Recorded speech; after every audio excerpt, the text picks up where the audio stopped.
Nagsasagawa ng pag-iikot ng sanitary inspectors sa mga water refilling stations sa lungsod ng Kawayan upang matiyak ang kanilang pagsunod sa mga itinaktang panutunan.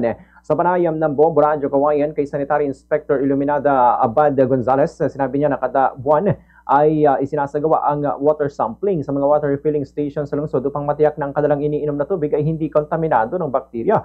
Anya kailangan sumunod ang mga ito sa mga regulasyon sa pangkalinisan at panatilihing malinis sa mga kagamitan sa loob ng kanilang pasilidad.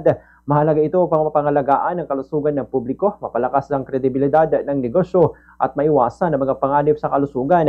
Ang mga sample ng tubig naman na kinokolekta mula sa mga refilling stations ay dinadala sa laboratorio ng Water District upang masuri. Kapag may water sample na bumagsak sa pagsusuri, inaatasan na may-ari ng pasilidad na agad linisin o palitan ng mga water filters at iba pang kagamitan. Pagkatapos nito ay isasailalim muli sa water sampling ang pasilidad at uulitin ang proseso hanggang sa makapasa na sa pagsusuri.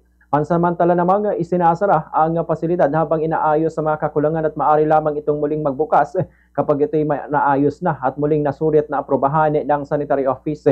Ayon kay Gonzales, karamihan sa mga water refilling stations sa lungsod ay nakakasunod naman sa mga panuntunan. Gayunpaman, may mga ilang pasilidad na kailangang umulit ng proseso sa pagsusuri, ngunit kalaunan ay naiaayos din ang kanilang mga pasilidad. Ganito ang bahagi ng pahayag ni Sanitary Inspector Iluminada Abad Gonzales. Negative na yung tubig nila.